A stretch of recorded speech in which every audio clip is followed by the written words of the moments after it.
मिठी शहर थर जे भिटन में कायम है।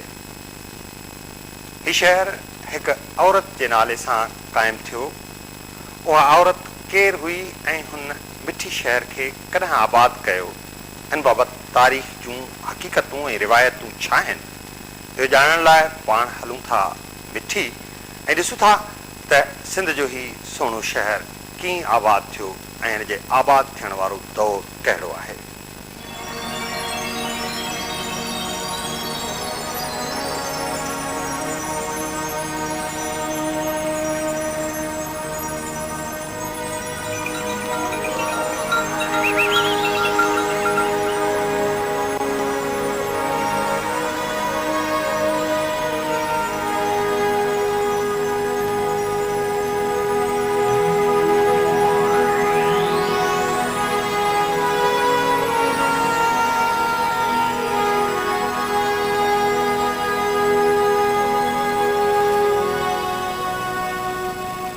सिंध में हूँ तो अक्सर करे मर्दन के नाले से ही शहर आबाद थियल आहिनि, पर हिनी देश में कुछ अड़ा भी शहर ऐं माग मकान मौजूद आहिनि जेके औरतन के नाले से भी सॾजन ऐं सुञाणपजन था। औरतन के नाले से सॾजंदड़ अड़न ही शहरन में थरपारकर जिले जो मिठी शहर भी शामिल है, जेको पंहिंजी सूंह सोभ्या ऐं बीहक के करे तारीख़ में पंहिंजी जुदा हैसियत ऐं अहमियत रखे। मिठी शहर की तारीख़ ऐं क़दामत बाबत रिवायतूं मिलन थियूं त मिठी नाले हिन बाग के एक औरत जी आबाद कयो, जंहिंजो नालो मिठी हो ऐं मिठीअ जे नाले सां ही आबाद थियल ही माग पोइ आस्ते आस्ते एक शहर बणिजी पियो ऐं अॼु जे दौर में ही शहर न रुगो थरपारकर पर सिंध जो भी एक हाकारो ऐं बिन भलो शहर शुमार थी। मिठीअ के आबाद कंदड़ औरत जे हसब नसब बाबत भी तारीख़ में कुछ तज़ाद मौजूद आहिनि। अलबत्ता तारीख़ जा मुहक़िक़ उन ॻाल्हि ते ज़रूर मुतफ़िक़ आहिनि त हिन शहर जी सुञाणप बहरहाल उहा ई मिठी नाले औरत आहे जंहिं इब्तिदाई तौर हिन शहर के आबाद कयो हो। सिंधी ज़बान में मिठी जूं केतिरियूं ई मानाऊं आहिनि। हिन लफ़्ज़ जी हिकु माना मेठाज जे हवाले सां आहे। जेकॾहिं का शइ मेठाज में मिठी हूंदी त उन शइ खे बि मिठी तसवुरु कयो। सिंध जा अक्सर माण्हू चुमी पाइण खे बि मिठी ॾियणु चवंदा आहिनि। सिंधी ज़बान में लफ़्ज़नि जे इन घण रुखी माना जे बहस के छॾे जेकॾहिं मिठी शहर जे आबाद थियण वारे बहस खे खणिजे थो त उन बहस में भी तारीख़ जे मुहक़िक़नि वटि अलॻि अलॻि दलील आहिनि, जंहिंमां इहा ख़बर त पइजी वञे थी त ही शहर कंहिं आबाद कयो हो, पर इहो बहस इहो पतो बहरहाल नथो ॾिए त ही शहर कहिड़ी तारीख़ सन या साल ते आबाद थियो हो। अलबत्ता मुहक़िक़नि जो इहो बहस इहो ॾस ज़रूर ॾिए थो त जॾहिं मिठीअ जो ही माग आबाद पे थियो तॾहिं सिंध में कहिड़नि हुकुमराननि जो दौर हो। हिन ते शहर ते जेको नालो पियो आहे इहो हक़ीक़त आहे त हिकु औरत नाले मिठा हुई, उन जे नाले तां मिठी नालो पियल आहे। ऐं इहो मिठी औरत केरु हुई ऐं उन लाइ को बि किताब या हिन खां अॻु ख़ातिरी जहिड़ी ॻाल्हि कयो न पियो ॿुधाए। असां पढ़ियो आहे त सभई मिठी ईअं चवनि पिया। शेर रेगिस्तान लिखियो, तारीख़ तोहफ़िल करान जो लेखक या तारीख़ सिंध जेका आहे उन में भी क़दीम सिंध में कंहिं बि हंध ते इहो वाज़ह कयल न आहे त का ही माई केरु हुई। पर के ॻाल्हियूं अहिड़ियूं आहिनि जंहिं आसार क़दीम या कुझु रवायतूं पुराणियूं हलंदियूं पियूं अचनि, उन्हनि मज़ा इहो महसूसु थिए थो त उहा माई मुस्लमान थी आहे, जेका कन्वर्टीज़ आहे। ऐं उहा मिठा जेका आहे माई, उन जे लाइ इहो नथो चई सघिजे केरु हुई, पर हिन त असांजे हिन टुकड़े ते वेरी दांधल दांधल बि राजपूत क़ौम आहे। हिननि जो हो दबदबो त उहे दांधल हुजनि या हिते ॿियो ठकुरनि जो राज आहे, उहे नरा आहिनि। उहे नरा ठकुर जेके उन्हनि जूं हिते पसकर मिठी जे इर्द गिर्द पनियूं बि आहिनि, त उन्हनि सां गॾु हुनजे रहण जे करे हू पाण जे घर में रहंदड़ जेको केर बि माई आहे कमु करे थी त उनखे पंहिंजे वज़ीर करे चवंदा हुआ। वज़ीर लफ़्ज़ बदगीर मां निकितल आहे। इहो लफ़्ज़ बि उहो गोली चवंदा हूंदा, छो जो इहो कमु कंदड़ खे बानू या गोली चवंदा। पर 15वीं सदी में जॾहिं अकबर बादशाह आयो, उनखां पोइ इनखे पारसी ज़बान में बदगीर जेको पोइ बदलंदो बदलंदो बजीर थी वियो ऐं आम हाणे जेका ज़बान में इनखे बजीर वजीर चवनि था ऐं केतिरा घणा बजीर आहिनि जेके वेठल आहिनि पर उहे बजीर जेके आहिनि जंहिंखां बि पुछो त हू पंहिंजी नुख जेका आहे सा राजपूत जी ॿुधाइनि था ऐं उहे त मुंहिंजे चवण जो मतिलबु ई थियो त उहा माई केरु हुई लॻे थो त उहा कमु कंदड़ माई पोइ त ज़रूरु हुई पोइ उहो हिंदू बजीर हुई ऐं पोइ उन मुस्लमान थी आहे त थी हूंदी उनजे लाइ हिकिड़ी ॿी बि इहा ॻाल्हि आहे त उहा हिते जॾहिं रहे पई त उन वक़्तु मुंहिंजो हू जेके माण्हू ईंदा हुआ मतिलबु त उहा हिकिड़ी वॾी महिमान नवाज़ हुई ऐं उनजे करे हुनजो नालो मशहूरु हो महिमान नवाज़ जे करे हू नालो हुनजो मशहूरु हो तव्हांजो छा ख़्यालु आहे त हीउ जेको शहरु आहे उहो आबाद कॾहिं थियो आहे मिठी 1880 खां पोइ 1784 में मदद खान पठान जॾहिं हिते अचे थो उहो हुननि जी कलोड़नि जी दावत ते आयो ऐं ठकुर छाछरे जा हुनखे पाण ॾांहुं वठी आया जिन चयो त ठकुर असां सां विढ़नि था त हू हुतां खां जेके आहिनि फुलेरीली जा बि वण वढाई सख़्तु माण्हू हो हू पाण सां गॾु वठी आयो छाछरे जे क़रीब हिकिड़ो ॻोठु हुनखे फांगारियो चवनि था भीले जो ॻोठु उते आयो ॾाढो तंग थी पियो ऐं चवणु लॻो किथे आहे उहो छाछरो हुनखे वञिणो जेको हो सो बाखासर वञिणो हो उते ठकुर आहे उन्हनि सां विढ़णो हो पर बाखासर तमामु परियो छाछरे जे ठकुरनि ते बि कोन हुयो विच में जो भीले जे ॻोठ ठकुर डिॼी आहे हुनखे चयो इहे ई छाछरो आहे त हुननि खे मारे हुतां खां वापसि हले वियो त उन ज़माने में हीअ जेके महाराज मलाणी आहिनि सो सम्झो त छाछरो छॾे इन्हनि जो वॾो उन पेशन गोई कई त बाबा हितां भॼो हिते का मुसीबत हिकिड़ी आहे सो उन करे हू उतां खां निकिरी आया त लॻे थो उन ज़माने में मिठी पाणी मिलंदो हूंदो ऐं हिकिड़ो लिकण जो ऐं महफ़ूज़ हंधु हो जिते माण्हू अची रहिया आहिनि इहे पुराणियूं न रवायत ताईं न पर तारीख़ी सबूत आहिनि त उन ज़माने में मिठी गाम हो नंढो ॻोठो जंहिं ज़माने में हिन थर में सोढनि जी साहिबी हुई त नंढियूं नंढियूं रियासतूं हुयूं कलोड़नि जे दौर खां बि अॻु में तॾहिं इहो रियासत नरा सोढा जेके अॼु बि हिते आहिनि उन्हनि जी इहा रियासत हुई ऐं माई मिठी जेका आहे सो उन जे फ़ौज में बि हूंदी हुई पर उनखां सवाइ ओताक संभालणु हुनजो फ़र्ज़ु हो ऐं उहा वज़ीर कम्यूनिटी जी हुई उहो उनजो नालो मशहूरु थियो पोइ नालो हिन ते मिठी मिठी थियो पोइ के किताब या ॿिया या टिया वरी के लिखंदा आहिनि त उहा मिठा माई कुंभारी हुई इहे बि लिखंदा आहिनि कुंभारनि जा बि पुराणा 4-5 घर हिते आहिनि पर पूरी थर में कुंभारनि जो संदो ॻोठ आहे ई पोइ लिखण वारनि त लिखी छॾियो त माई मिठी कुंभारी हुई पर नाहे उहो जेके हुन साइड में बजीर रहनि था उहे सींधलाणी बजीर सॾनि था उन मंझां हुई ऐं उन माई जे नाले सां पोइ जॾहिं स्टेटूं कलोड़नि जे वक़्त में ख़तमु थियूं तॾहिं नरा सोढा मिठी छॾे वञी ॿाराड़ी बि रहणु लॻा पर उहे जेके ॿियूं गॾु क़ौमूं रहंदड़ हुयूं उहे हिते ई रही वियूं पर उहो ॻोठु उन नाले सां मशहूरु थियो मिठी मिठी शहर बाबति तारीख़ में को घणो मवाद मुयसर कोन्हे अलबत्ता कुझु मुहक़क़नि हिन शहर जी तारीख़ ते ज़रूरु तवा आज़माई कई आहे जंहिंमें तारीख़ रेगिस्तान जो लेखक रायचंद हरिजन बि शामिल आहे जंहिं तारीख़ रेगिस्तान जे पहिरें भाङे में थरपारकर जा ॻोठ ऐं आदमशुमारी जे उनवान सां मिठीअ ते हिकु मज़मून तहरीर कयो उनखां सवाइ कुझु ॿियनि मुहक़क़नि बि मिठी बाबति मुख़्तसिर मवाद मुयसर कयो आहे जॾहिं त मिठी सां ई तालुक़ु रखंदड़ नूर अहमद जिंजी बि मिठी जे हवाले सां हिकु मज़मून तहरीर कयो आहे जंहिंजो नालो मिठी शहर जो तारुफ़ रखियो वियो आहे इहो मज़मून मिठी मैगज़ीन में शाया थियो मिठी बाबति तारीख़ रेगिस्तान जो लेखक रायचंद हरिजन लिखे थो त हीउ शहर 24.44 उत्तर डिघाई फाक ऐं 69.51 ओभर वेकराई फाक में सॼे थर जो हिकु वॾो शहर आहे संदसि लिखत मूजिबि हिते करड़ा ब्राह्मण मेघवाड़ लोहाणा गुरड़ा माली खट्टी सोनारा मुसलमान बजीर पिंजारा कासाई हजम ऐं ॿियनि ज़ातियुनि वारा माण्हू रहनि था रायचंद हरिजन इहा ॻाल्हि वाज़े अंदाज़ में लिखे थो त ही शहर मिठी नाले बजीराणी औरत जो ॿधायल आहे। हिते वापार जाम हले थो, माण्हू तालीम याफ़्ता आहिनि, ब्राह्मण अक्सर बेइल्म आहिनि, जिन जो मुख्य धंधो उठ पलाणण ऐं पोख करणु आहे।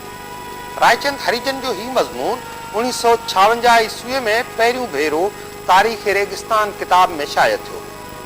उन वक़्तु मिठी शहर अञा एतिरो औज न माणियो हो जेतिरो औज साल 2011 जे नवंबर महीने में हिन शहर जो नज़र अचे थो। उन वक़्तु शायदि मिठीअ में पको रस्तो बि क़ाइमु थियल न हो, छाकाणि त पहिरियों भेरो मिठीअ खे नऊं कोट सां मिलाइण जो कमु 1986 ईस्वीअ में शुरू थियो हो ऐं इहो रस्तो उन वक़्त में पाकिस्तान जे वज़ीर आज़म मरहूम मोहम्मद ख़ान जूणे जे मंज़ूर कयो। इब्तिदाई तौर डामर ऐं वारीअ खे पाण में मिलाए हिकु पको रस्तो जोड़ियो वियो हो, जंहिंखां पोइ मिठीअ जी तरक़ी जो हिकु नओं सफ़र शुरू थियो। उन वक़्तु जॾहिं बैराजी इलाइक़नि जो को माण्हू मिठीअ में ईंदो हो, तॾहिं मिठीअ बाबति संदसि सोचूं ऐं ख़्याल अॼु जे मिठी शहर जे तसवर ऐं मुशाहिदे खां बिल्कुलु उबतड़ाई में हूंदियूं। जेके बिरादरियूं पाण वटि हिते रहनि थियूं, ज़ाती रहनि थियूं, उन्हनि जी पाण सां हिक ॿिए सां हमाहंगी कीअं आहे? हमाहंगी त हिते हक़ीक़त तव्हांखे आउं ॿुधायां त आउं हिते 88 में आयसि, 1988 में। तॾहिं मूंखे हिते ॾाढो माना सुठो बि लॻो ऐं थोरो अजीब बि लॻो, जो हिते मूं ॾिठो त मुस्लिम मायूं जेके हुयूं उन्हनि जो पहिरवास बि हिंदू औरतूं हुयूं न, इहो पढ़ो ऐं इहो पाइण जे लाइ। ऐं असां जॾहिं हैदराबाद साइड ते रहंदा हुआसीं, मुंहिंजो जनमु टंडेजाम ॻोठ जो आहे, त उते थर जा जेके माण्हू ईंदा हुआ त उन्हनि जे लाइ इहो ई हूंदो त हिते ॾुकार आहे, रेगिस्तान आहे, हिते अलाए कीअं। त मुंहिंजो फादर मरहूम उहो चवंदो आऊं पंहिंजूं धीअरूं थर में कोन ॾींदसि, जेके वञी उते खून था पाणी भरे अचनि, उन्हनि खे ॾुखियाई थिए।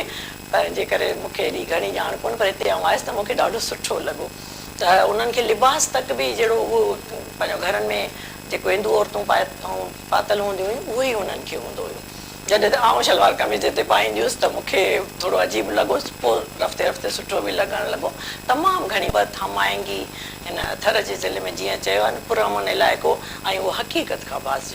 मिठी बाबति का तारीख़ पाण वटि का लिखत में, को तहरीर में का आई आहे, या रुगो मुख़्तसिर हवाला ई हिन शहर जा असां वटि मिलनि था? ॾिसो, मोहम्मद इस्माइल उर्सानी जेको हैदराबाद जो इहो मेमण हो, हिते थी आयो हो, एडुकेशन जो हो, पंहिंजो ऑफिसर उन ज़माने में SDO हो, त उहो आयो। उन कीअं वाट वेंदड़ खां ई मालूम कयो ऐं पंहिंजो बदनसीब थरी में मिठी जो थोरो घणो अहवालु ॾिनई, ऐं उन इहे ॿई ॻाल्हियूं जेके सुठो कोन कयो, उन इहो लिखे त बदनसीब थरी छो। असां हिन साम्हूं मुंहिंजे पुटु शमसुद्दीन खे वञी चयो, मुंहिंजो तव्हां इहो माना तव्हांखे इहो लिखणु न घुरिजे, इहो हक़ीक़ हुन बदनसीब छो, छा बयासी बदनसीब आहियूं। ऐं ॿी ॻाल्हि त हुन बजीर चयो त बजीर कोई माई मिठी कुंभार न हुई। हालांकि कुंभार जेके आहिनि 18वीं सदी जे ॾहाके 80 खां पोइ आया आहिनि, छो जो सरकारी प्रूफ आहे, रिकॉर्ड त 1880 ताईं मिठी कच्छ सां वाॻियल हुई। माण्हू असांजा कच्छ मां वञी पघार खणंदा हुआ। 1880 में मिठी खे कच्छ खां धार करे ऐं उमरकोट ज़िलो ठाहियो वियो, उन सां लागू कई वई। उन वक़्तु मुंहिंजी हीअ ॿिया जेके माण्हू आहिनि सो मिठी में धंधे पेट जे ख़ातिर ते आबाद थिया हुआ। भला मिठी जी जेका हीअ तरक़ी अॼु ॾिसूं था असां, जी, इहो कॾहिं जो सफ़र आहे, कॾहिं खां शुरू थियो आहे? मिठी इहो 83 खां पोइ रोड अचण खां पोइ अलबते इहो थियो, ऐं 90 खां पोइ जो ज़िलो ठहियो त हिकड़ी उहो मिठी में ॿिया माण्हू अची आबाद थिया आहिनि। ऐं पोइ जो बैरेज एरिया खां पाणी बि अची वियो आहे, रोड बि थी विया आहिनि, त माण्हू इन 71 खां पोइ जेके देहाती माण्हू उहे हिते आया, की पंहिंजा पंहिंजूं कॉलोनीज़ ठाहे वेठा आहिनि।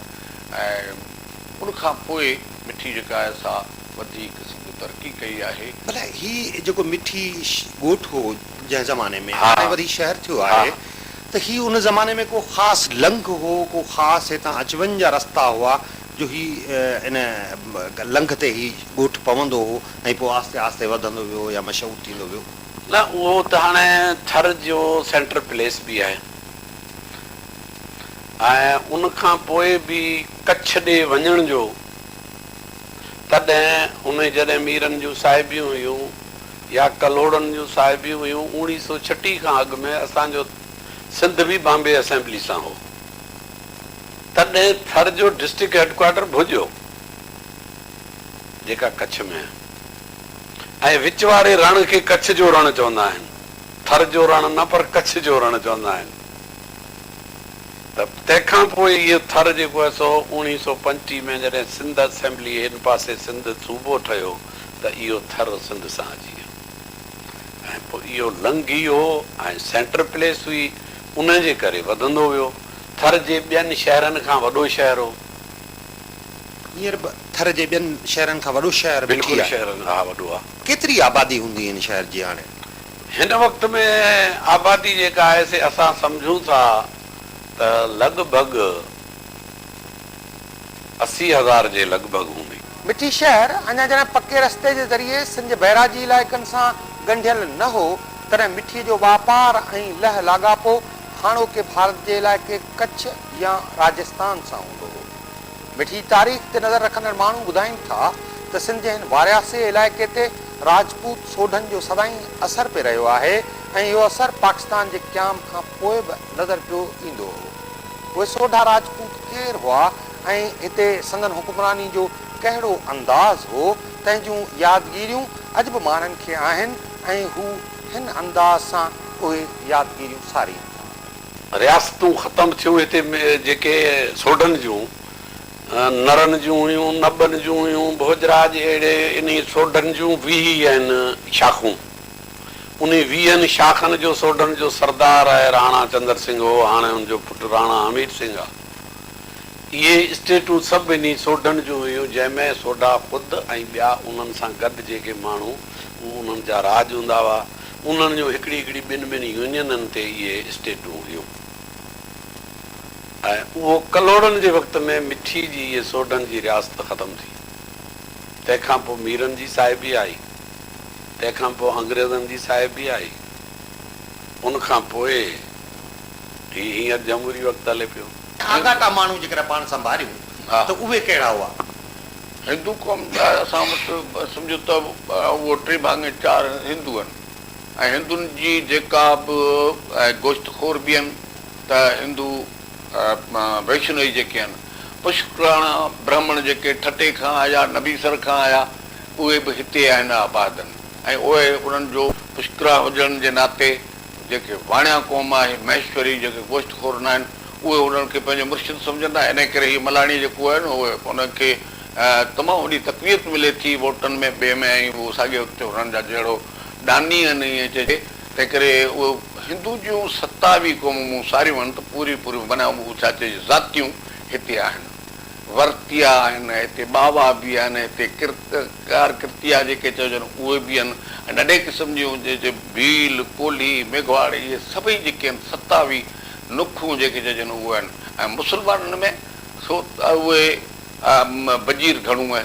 मिठी शहर थरपारकर ज़िले जो मुख्य शहर आहे ऐं थरपारकर तोड़े मिठी बि अहिड़ा हम माना लफ़्ज़ थी विया आहिनि जो ॿाहिरि जा माण्हू अॼु बि ज़िलो मिठी करे चवंदा आहिनि, छाकाणि त संदन ख़्याल मुताबिक़ थर माना मिठी ऐं मिठी माना थर आहे। हू लिखे थो त मिठी शहर तमामु आगाटो शहर आहे जेको माई मिठा जे नाले पुठियां मिठी सॾजणु लॻो हो। थर में बाक़ी सिंधियां बि अहिड़ियूं अनेक नामियारियूं औरतूं थी गुज़रियूं आहिनि जिन तड़ खोटाया ऐं ॻोठ आबाद कया। जीअं मान बाई जो तड़ ऐं दादीअ जो तड़ मशहूरु आहिनि, पर अफ़सोस जो तारीख़ सिर्फ़ु बाग़नि जे गुलनि जी लिखी पई वई आहे ऐं सहराउनि में सवें सुगंधनि जी महकार वारनि मुखड़ियुनि वारा रंग बरंगी गुल कंहिं आखाणीअ या तारीख़ जे वर्कनि जी ज़ीनत बणजण खां रहिजी पिए विया आहिनि। अहिड़ी तरह माई मिठा जे अॼल हिन शहर जी तारीख़ बि लिखती सूरत में एतिरी नथी मिले जेतिरे क़दुरु माण्हुनि जे ज़हननि जे किताब ते लिखियलु आहे, जंहिंमां केतिरा ई लाॾाणू करे चुका आहिनि त के वरी खट खे पंहिंजो मुदामी मस्कन बणाए चुका आहिनि। तारीख़ जे किताबनि जो जेकॾहिं मुतालियो कजे थो त मिठी जी हालत बि ईअं ई नज़र ईंदी जीअं नूर अहमद जिंजी पंहिंजे उन मज़मून में बयानु कई आहे। सॼे थर जो जेको तारीख़ी विरसो आहे उहो उनखे खणी चइजे त उहो सदरी क़िस्म जो विरसो आहे जंहिंखे वर्बल हेरिटेज चइबो आहे। ऐं उहो अहिड़ो विरसो आहे जेको सदियुनि खां वठी माण्हुनि जे दिलनि ते लिखियलु आहे ऐं कागज़ वग़ैरह छपायूं ॿियूं कंहिं वक़्त में न हुयूं त माण्हू जेके ॻाल्हियूं हूंदियूं हुयूं रिवायत तौरु पंहिंजे ॻाल्हियुनि खे यादि रखंदा हुआ ऐं उहे ॻाल्हियूं पंहिंजे नसुल खे मुंतक़िल कंदा हुआ। ऐं मिठी जी बि ईअं तारीख़ का एॾी लिखियलु नथी मिले पर उहा तारीख़ अॼु खां डाउन द लाइन ईअं सम्झो त 600-700 साल ताईं हली वञे थी ऐं उन्हनि जी जेके रिवायतूं मिलनि थियूं उहे मिठी खे एतिरी मिठी जी हिन वक़्तु बि जंहिं शक्ल में आहे जितां खां थी मथे उभरियो आहे शहर उहे इहो ॿुधाइनि था 600 वरे 700 वरे खां हिते का आबादी कंहिं न कंहिं सूरत में नंढे ॻोठ में गुज़रगाह जे शक्ल में ऐं हिन वॾे वॾे शहर ताईं कीअं अची पहुती आहे उनजी हिकिड़ी इर्तका मुख़्तलिफ़ उन इर्तका जा उहिञाण नज़र अचनि था जिते मिठी हिन ते नालो कीअं पियो? मिठी जे नाले जे बारे में रिवायतूं आहिनि। जेका सभ खां वधीक कवी रिवायत आहे उहा इहा ई आहे त हिते मिठा नाले बजरियाणी माई हुई जेका सिंधलाणी कबीले मंझां हुई। ऐं तव्हां ॾिसंदो त असां वटि थर में या असांजो जेको बैराजी इलाइक़ो आहे सिंध जो उन में दुनिया में इहो मिसाल नथो मिले त औरतुनि ॻोठ ॿधा हुजनि। असां वटि औरतुनि ॻोठ ॿधा जीअं मिठी आहे, जीअं दादीअ जो तड़ आहे, जीअं मानबाईअ जो तड़ आहे, जीअं जेतीअ जो ॻोठ आहे, ईअं ॻोठ न ईअं तव्हांखे सॼे हिन इलाइक़े में औरतुनि जा ॻोठ मिलंदा। ॻोठ ॿधण जी जेका शुरूआति थींदी हुई सा पाणीअ सां थींदी हुई। वाहण जेसि ताईं उते नाहे को नथो ठहे त आबादी न वेहंदी। पहिरीं खूह खणाइबो त उहे औरतूं एतिरियूं सखी या फयाज़ हुयूं ईअं ॾिठां बि उन वक़्त जी एतिरी सखावत वारी या हिमत वारी औरत हुई जंहिं खूह खणायो। खूह खणाइण खां पोइ आबादी कयईं ऐं उन आबादी खां पोइ जेतिरा माण्हू ईंदा हुआ त उन्हनि खे खाधो पीतो वग़ैरह पंहिंजे हथ सां खाराईंदी हुई, पचाराईंदी हुई, कंदी हुई। त उनजे करे आबादी बि वधंदी वई, माण्हुनि खे वधीक सुकून महसूसु थींदो हो। ऐं उन वक़्त जा कम्युनिकेशन हुई उहा इहा ई हुई त माण्हू जेको 10 माइल 15 माइल अॻिते करे वेंदो उनखे करे आसाइश मिलंदी, मानी खाईंदो त जॾहिं पंहिंजी मंज़िल ते पहुचंदो तॾहिं उहो ॿुधाईंदो हो। जीअं अॼु वक़्त में मीडिया में शइ वञे थी त इहो उन वक़्त जो पांधी माण्हू मीडिया हूंदा हुआ जेके चवंदा हुआ त फलाणे हंधि ते माई आहे, मिठा आहे, हुनजो ॻोठु आहे, अहिड़ो आहे हुते मानी खाराए थी। ईअं इहो ॻोठु उन नाले सां मशहूरु थींदो। नूर अमन जिन जी मिठीअ जे हवाले सां वधीक अहवाल ॾींदे लिखे थो त थर ते जॾहिं कलोड़ा दौर क़ाइमु थियो हो तॾहिं हितां जे नंढियुनि नंढियुनि रियासतनि खे ख़तमु करे थर खे हिकु कयो वियो हो। हुन ज़माने में कच्छ मां हिकु अलाह लोक बावो पिरबत गुर गोस्वामी लॾे अची पहिरियां ई बोथियर जी भर में वेठो हो ऐं पोइ उतां लॾे अची हाणोके मिठी शहर में वसियो हो। हुन वक़्तु मिठीअ जो शहर हिकु नंढड़ो ऐं गुमनाम कस्बो हो। ॿियो बावो उन वक़्तु मिठीअ जे ॾखिण ओलह में अची टिकियो हो जिते संदसि मड़ी अॼु बि आबाद आहे। जॾहिं उते ई हिंदुनि जो मसाण बि मौजूदु आहे जिते मुख़्तलिफ़ माण्हुनि जा यादगार अॼियल आहे। ॾींहंनि में हिकु तरफ़ हिते पिरबत गुर जे मुरीदनि जी अचवञ शुरू थी त वरी ॿिए तरफ़ माई मिठा पारां खणायल खूह जे मिठे पाणी ऐं संदसि महिमान नवाज़ीअ जे करे माण्हुनि हिते अचणु शुरू कयो ऐं पोइ आहिस्ते आहिस्ते मिठीअ जो शहर अर्जण ऐं आबाद थियणु शुरू थियो। नूर अहमद जिन जी लिखे थो त माई मिठी जो तालुक़ बजीरनि जे सिंध लाणी कबीले सां हो। संदसि ख़्याल मूजिबि थर में ॻोठनि जे ठहिण जी जेका जोड़जक ऐं समाजी शिकिल रही आहे सा पहिरीं खूह जे कोटजण खां शुरू थिए थी ऐं पोइ उन में ॻोठ ॾींदड़ कुड़ुम या कबीलो आबादीअ जे ज़रूरतनि खे पूरो करण लाइ कमु कंदड़ माण्हुनि खे कोठे अची रहाईंदो आहे जिन में हजाम, वाढा, कुंभार, मंगणहार सर फ़हरिस्त हुजनि था छाकाणि त उहा समाजी जोड़जक शइ जे बदिले शइ या ख़िदमत वारे दौर जी आहे जंहिंखे वरसूम जो ज़मानो चई सघिजे थो। मिठी जॾहिं ॻोठ आबाद थियो आहे उन वक़्त में हिते आसपास जेके रहनि जूं प्रिंसिपालिटीज़ हूंदियूं हुयूं, नंढी रियासत जंहिंखे राजवाड़ो चइजे, राजवाड़ा हूंदा हुआ। हर कंहिं जा मुख़्तलिफ़ पॉकेट्स हूंदा हुआ, उन्हनि पॉकेट्स में उनजा माण्हू, उनजी आबादी उहा हूंदी हुई। पोइ हिते हिकिड़ी वॾी जंग बि लॻी आहे उमरकोट जे सूमरनि ऐं केरटीअ में मकवाणनि जो राज हूंदो हो, केसर मकवाणो हूंदो हो, उन हिननि जे विच में जंग लॻी आहे। ऐं उन जंग में वरी बि हिते जंग हलंदे एॾी वॾी शइ हुन में ऑब्ज़र्व कई वई आहे जेका तव्हां शेयर कंदो हलां त जंग हलंदे उन सूमरनि जो सामान वग़ैरह खुटी वियो आहे ऐं उन केसर उन्हनि खे तरस आया आहिनि। उहे सामान उमरकोट में खणी वापसि आया आहिनि, पंहिंजो पाणी बाणी तेसि ताईं हिननि पीआरियो आहे। तंहिंखां पोइ वरी जंग थी आहे ऐं उन में केसर मारिजी वियो आहे। पर उन्हनि जेके जंग जा हिन वक़्तु बैन अल-अक़वामी तौर ते उसूल ऑब्ज़र्व कया वञनि था, जेतोणीकि उहे किताबी हद ताईं आहिनि, पर उहे उसूल अॼु खां 400 वरे 500 वरे अॻु असां वटि अमली सूरत में हूंदा हुआ। पोइ उहे प्रिंसिपालिटीज़ जेके हुयूं उन्हनि जो मर्जर या फिडरेटिंग थी अची कलोड़ा दौर में।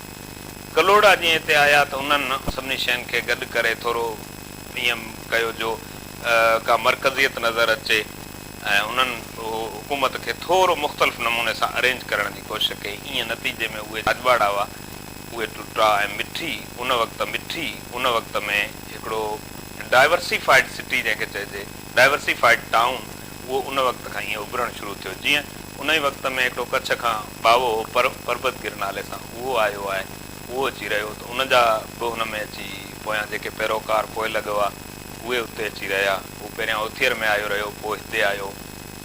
ईअं उहो आस्ते आस्ते डाइवर्सिफिकेशन मिठी थींदी वई। या मदद ख़ान जी का थिए थी त छाछरे मां जेके महाराज हुआ उहे हरदास भगत जी अॻुवाणी में हली अचनि था, हिते अची रही पवनि था। त मिठी ईअं पोइ मुख़्तलिफ़ बिरादरियूं ॿियूं मिलंदियूं वयूं ऐं मिठी जी हिकिड़ी मरकज़ियत वधंदी वई। थर जे इलाइक़े में सिंध जे मीर हुकुमराननि जी बि भल भलाई जा आसार ऐं उहिञाण मिलनि था। मीर हुकुमराननि जिते सिंध जे ॿियनि इलाइक़नि में पंहिंजा किला ऐं कोट जोड़ाया, उते ई उन्हनि मीरनि थर ऐं अछड़े थर में बि अनेक कोट ऐं किला तामीर कराया हुआ। मिठी शहर में बि मीर हुकुमराननि जे 2 किलनि जा आसार मिलनि था, जिन मां 1 किलो संदन रिहाइश तौरु कमु ईंदो हो त वरी 2 किलो संदन दफ़्तरी कम लाइ क़ाइमु थियो। तारीख़ रेगिस्तान जो मुसनिफ़ रायचंद हरिजन लिखे थो त मिठीअ में मीर हुकुमराननि जो 1 किलो उते क़ाइमु थियल हो जिते हिन वक़्तु मिठीअ जी अस्पताल क़ाइमु थियल आहे, जॾहिं त 2 किलो शहर खां उलंदे वॾे दड़े ते हो, जंहिंखे हाणे गड्डी भिट करे चवंदा आहिनि। तारीख़ रेगिस्तान जे लेखक मूजिबि मीर हुकुमराननि मिठी शहर जो नालो फतहगढ़ रखियो हो, पर उहो नालो कामयाब थी न सघियो ऐं अॼु ताईं हिन शहर जो पुराणो नालो मिठी सॾजण में अचे थो। मिठी शहर जे तारुफ़ जे नाले सां मज़मून लिखंदड़ नूर अहमद जिंजी लिखे थो त मीरनि जो जेको कोट दफ़्तरी कम कार्यनि लाइ इस्तेमालु थींदो हो, उन जा ओहञाण मिठीअ जे नायब नाज़िम जी रिहाइशगाह, अमर निर्मला आर्केड, सोशल वेलफेयर जे दुकाननि ऐं प्रेस क्लब जे पेरनि हेठि मौजूदु हूंदा हुआ, पर हाणे उहे निशान बिल्कुलु नेसारजी चुका आहिनि। नूर अहमद जिंजी जी लिखणी मूजिबि मीरनि जी रिहाइश वारो किलो मथे भिट ते हो, जंहिंजे फिटल निशाननि खे हिन वक़्तु गड्डी चइजे थी। शहर वारो मुख्य किलो 1885 ईस्वीअ में अॾियो वियो हो, जॾहिं त भिट वारो किलो 1789 ईस्वीअ में जुड़ी रास थियो हो। भिट वारे किले जा आसार अञा बि मौजूदु आहिनि, पर लाॻापियल इदारनि जी बेध्यानी सबबु उहे आसार हाणे तेज़ीअ सां ख़तमु थींदा पिया वञनि। मीरनि जे उन किले ते बीही जॾहिं थर ऐं मिठी जो नज़ारो कबो आहे त हसास दिलि रखंदड़ माण्हूअ जे मन ते हिन इलाइक़े जो सहर तारी थी वेंदो आहे। उन सहर जो हिकु ओलड़ो मिठीअ जी गड्डी भिट बि आहे, जंहिंजी कहाणी खे रावी बयानु कनि।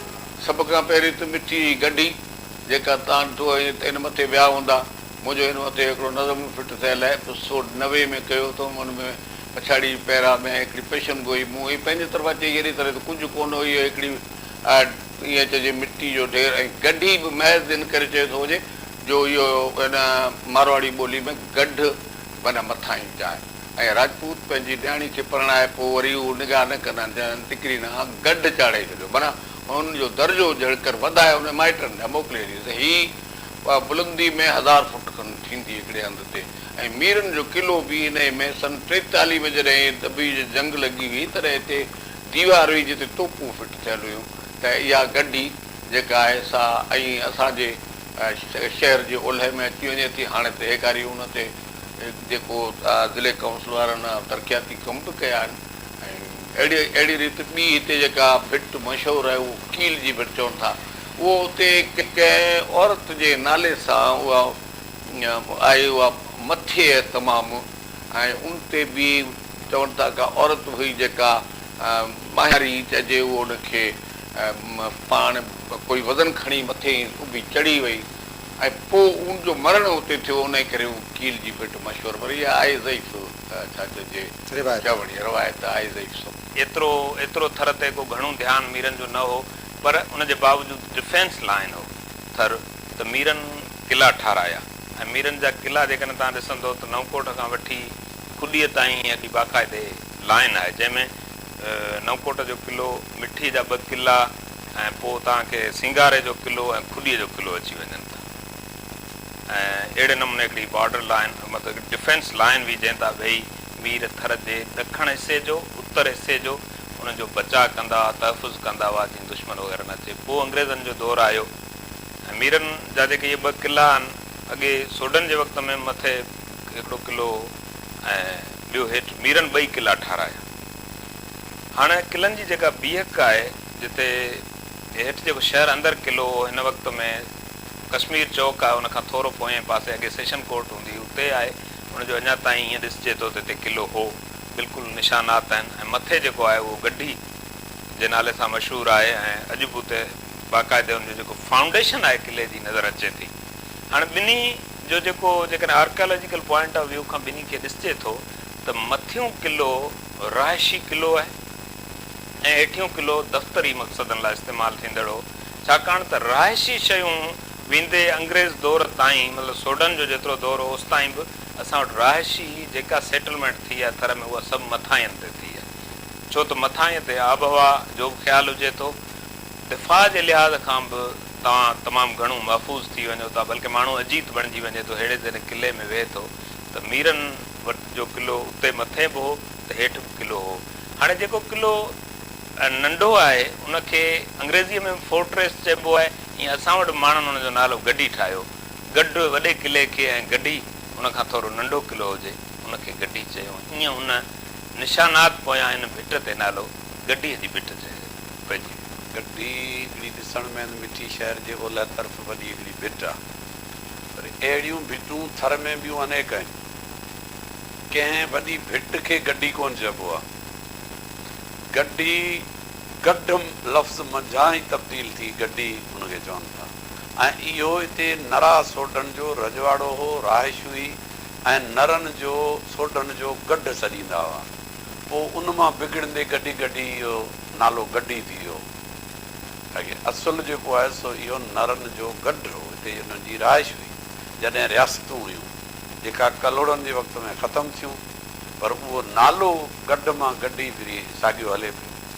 सिंध में मीरनि जी हुकुमरानी जी पुॼाणी सां अंग्रेज़नि जो दौरु शुरू थियो। अंग्रेज़ सरकार हिन शहर में स्कूल, अस्पताल ऐं रेस्ट हाउस तामीर करायो। हाणोको हाई स्कूल, प्राइमरी स्कूल, छोकिरियुनि जो स्कूल, मुख़्तियारकारी इंस्पेक्शन बंगलो जेको हाणे नाज़िम हाउस थो सॾिजे, ऐं अस्पताल तोड़े कारूंजर हाल यानी ज़िले काउंसिल जूं इमारतूं अंग्रेज़नि जे दौर में तामीर थियूं, जिन वसीले हिते तालीम पखेड़ी वई।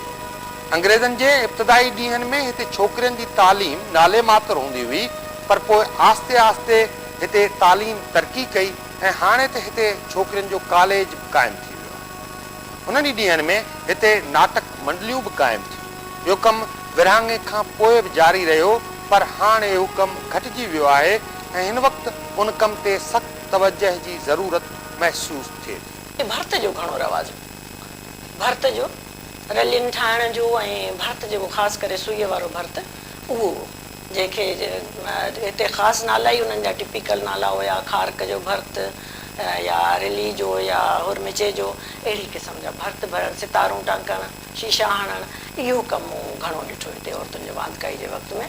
ऐं बाक़ाइदा इन्हनि जूं औरतूं ख़रीद फ़रोख़्त बि इन्हनि जूं कनि पियूं, ठहिराए ॿाहिराड़ियुनि मां ठहिराए अचनि, वरी उन्हनि जा घर में दुकान बि।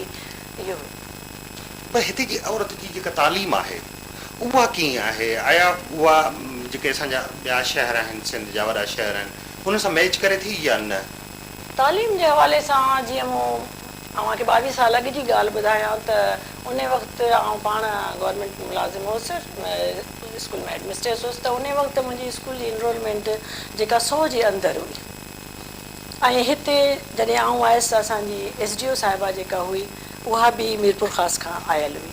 सो उन तमामु घणो असां हिननि छोकिरियुनि जी तालीम ते तवजह ॾिनो ऐं मुंहिंजो त इहो नेम हूंदो जो हर हिते पहाड़ी जूं असांजे माना हिंदू कम्यूनिटी जूं छोकिरियूं मिडिल स्कूल हूंदो हुयो, हाई स्कूल परियां हुयो, त वेंदियूं कोन हुयूं। मूं उन्हनि सभिनी खे चयो त मूंसां गॾु हलंदियूं कयो, त आउं तक़रीबन 25-30 छोकिरियुनि जे टोले सां गॾु स्कूल उन्हनि खे वठी वेंदी हुअसि। आस्ते आस्ते आहिस्ता आहिस्ता वधंदियूं वेंदियूं। ऐं हींअर कल्ह ई मूंखे ॿाहिरि ॿुधायो त 117 छोकिरियूं मैट्रिक क्लास में आहिनि, जॾहिं त उन वक़्तु उहो तइदाद सफ़ा महदूद हुयो। मतिलबु हाणे शऊर आयो आहे। शऊर बिल्कुलु, शऊर तालीम जे हवाले सां तमामु घणो आयो आहे, ऐं छोकिरियुनि जे हवाले सां बि हिन में तमामु घणी अॻे जी भेट में मूंखे घणी थी तरक़ी नज़र अचे, छो जो असांजी छोकिरियूं हींअर मेडिकल जी टेस्टुनि में अपियर थियनि पियूं ऐं काफ़ी सिलेक्ट थी वियूं आहिनि। मिठी जेकॾहिं तव्हां इल्मु अदब जे हवाले सां हुनखे ॾिसंदव त मिठी में तालीम, जदीद तालीम त अंग्रेज़ दौर खां पोइ जीअं में अंग्रेज़ी क्लास हिते खुलणु शुरू थिया ऐं उतां खां शुरू थी आहे, उन खां पोइ हितां जे माण्हुनि जो जीअं ई अदब जे दुनिया उन सां राबितो थियो आहे त हिते स्टेज ड्रामा बि काफ़ी थींदा रहिया आहिनि, मुख़्तलिफ़ समाजी मौज़ूअनि ते मुख़्तलिफ़ हितां जा लेखक उनखे लिखंदा रहिया आहिनि, हितां सुठा शाइर पैदा थिया आहिनि, हिते सुठा लेखक पैदा थिया आहिनि। ऐं हितां जा माण्हू जेकॾहिं मिठी शहर में हिन वक़्तु बि अंदाज़ो लॻाइजे त हिते 50-60 लेखक तव्हांखे मिली वेंदा, जिन पंहिंजा किताब बि लिखिया हूंदा, छपाया हूंदा। तव्हांखे हिते हिन वक़्तु तक़रीबन 20-25 ॻाइण वारा माण्हू मिली वेंदा, त 20-25 वॼाइण वारा माण्हू मिली वेंदा, त उन सां गॾोगॾु तव्हांखे 10-20 माण्हू ॿियनि फ़नून लतीफ़ा वारा या किरत कारीगरी वारा बि तव्हांखे मिली वेंदा।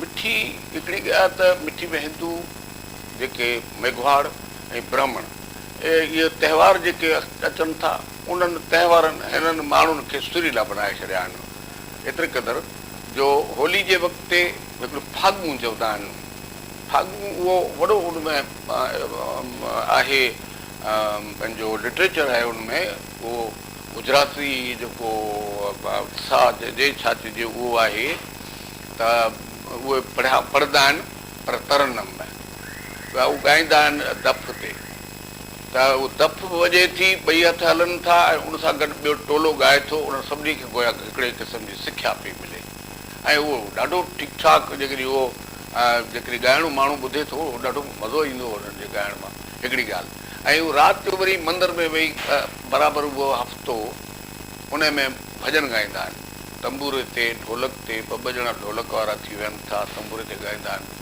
त हिकिड़ो जेको ॻाइण वारो ठीकु आहे त ॿिया सभु उन ते रिपीट कनि था, उन सां भेड़ो ॻाइनि था, तंहिं करे उहो बि ठीकु थो थिए।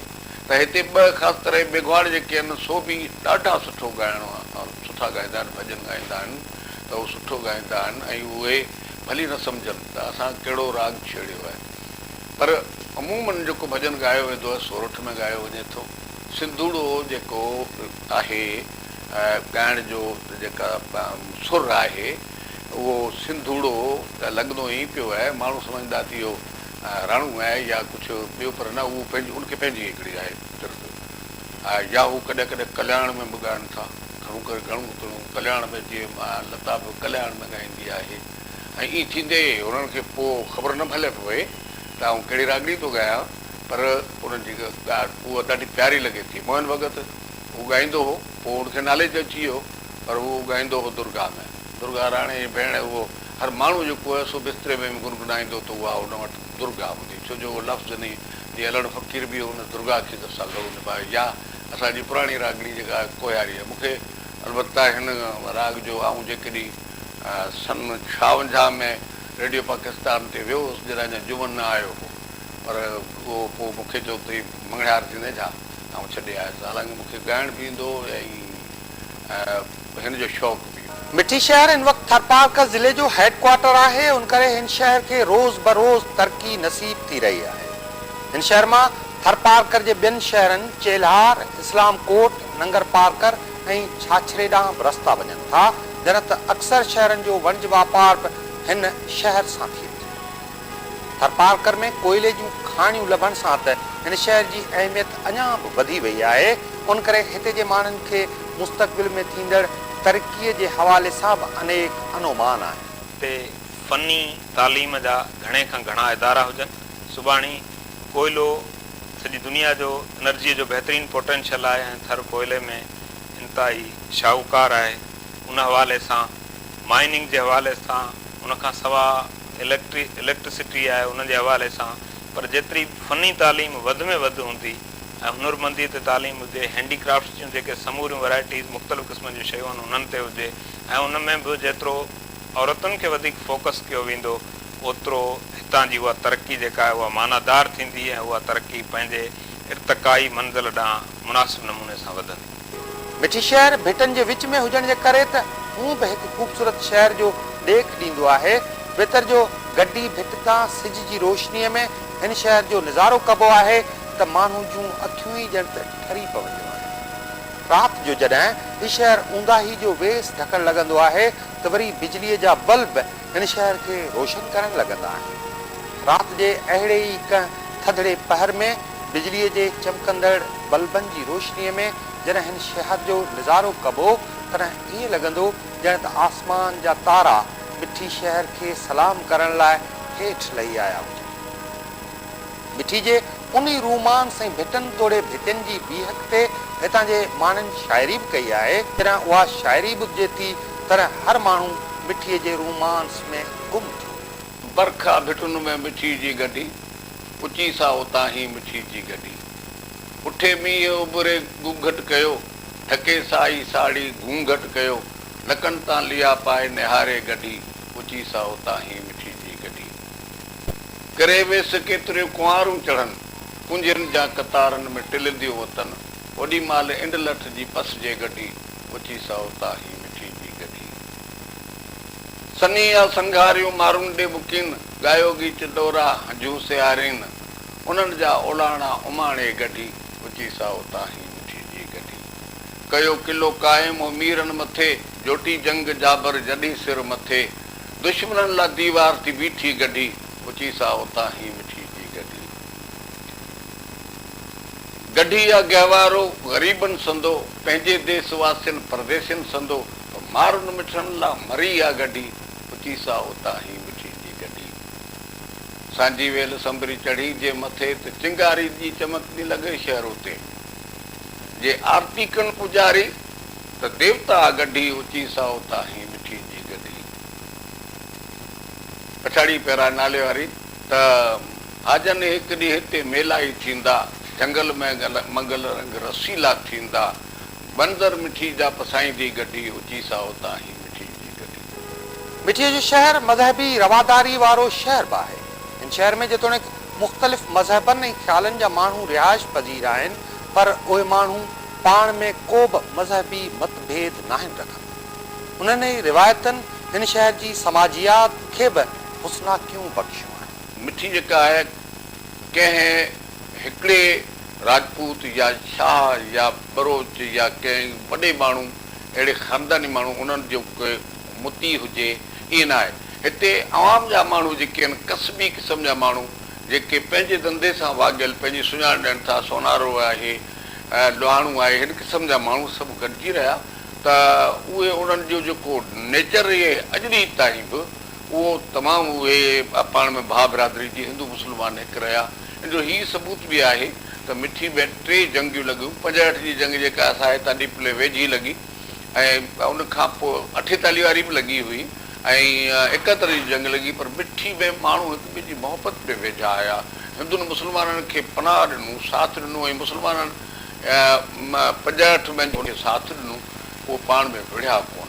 अॼु ॾींहं ताईं बि उन्हनि जा रिश्ता जेके रत जो जे न आहे, तॾहिं बि चूंडियल रिश्ता अहिड़ा त क़रीबी आहिनि जो हिकिड़ी असां वटि रवायत आहे त न्याणी खे कंहिं हंधि तां मोकल मिले थी, ॿाराड़ी जी आहे, उहा अचे थी मुस्लमान जे राज में, त उन न्याणी खे फर्ज़ी वालिद करे मुक़ररु कंदा आहिनि, जंहिंजे लाइ खोड़ो भरणु चवंदा आहिनि।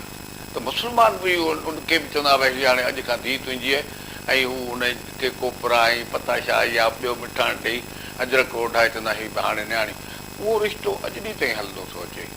ऐं इहो रिश्ते में आउं पंहिंजो साबिती ॾियुसि त मुंहिंजी शादी, मुंहिंजी घरवारी हिकिड़े हिंदू जी खत्री जी न्याणी कयूं, हू अॼु ॾींहं ताईं असांखे संभालीनि था। हीउ त्योहार अचे थो दीवाली जो, त इन में हू पंहिंजे घर माना मुंहिंजी घरवारी खे हू धीउ वांगुरु संभालिया आहिनि। मूंखे बि मानी चई वेंदा आहिनि। 71 में असां बि उनजे घर ते हाज़िरी ॾिनी। मिठी शहर फनी फिक्र के हवाले से भी एक शाहूकार शहर है। इतने न रुगो भलोड़ रागी पैदा थिया आहिनि, पर जिंदगी के बिन शोबन में भी हितां जे माण्हुनि चङो नामाचार कमायो है। बुढ़ल फ़कीर जो ताल्लुक हिन शहर से हो जंहिं मुर्तज़ा शाह ॾाॾाही जो कलाम कुर्बवारी कई कचहरी सा मिठा विसरे नथी के गाए, उन कलाम के भी तारीख़ में अमर करे छॾियो आहे। कुर्बवारी कई कचारी सा मिठा विसरे नथी, कुर्बवारी कई कचारी सा मिठा विसरे नथी। दिल रुबा तो का सवा, दिल रुबा तो का सवा, दिल रुबा तो का सवा, दिल रुबा तो का सवा, दिल रुबा तो का सवा इसका घड़ी गुजरे नथी। कुर्बवारी कई कचारी सा मिठा विसरे नथी, कुर्बवारी कई कचारी सा मिठा विसरे नथी। मिठी शहर की तारीख़ ऐं तहरीर ते अञा तहक़ीक़ की अशद ज़रूरत है। तारीख़ जा शागिर्द इन शहर ते जॾहिं तवा आज़माई कनि तरह उन माई मिठा या माई मिठी के ज़रूर यादि कयो वञे, जंहिंजे नाले सां सिंध जो ही अमुल शहर दुनिया में पंहिंजी अलॻि सुञाणप रखे थो। हिते उन माई मिठी जो यादगार बि जोड़णु घुरिजे जंहिं सिंध जे मर्दनि वारे मुआशिरे में बि पंहिंजो ख़ूब नालो कमायो ऐं दुनिया ते इहो बावर करायो त सिंध रुगो मर्दम खेज़ सरज़मीन ई न आहे, पर हिते जूं मानाइतियूं मायूं बि तारीख़ में पंहिंजो अहम किरदारु अदा कंदियूं थी रहियूं।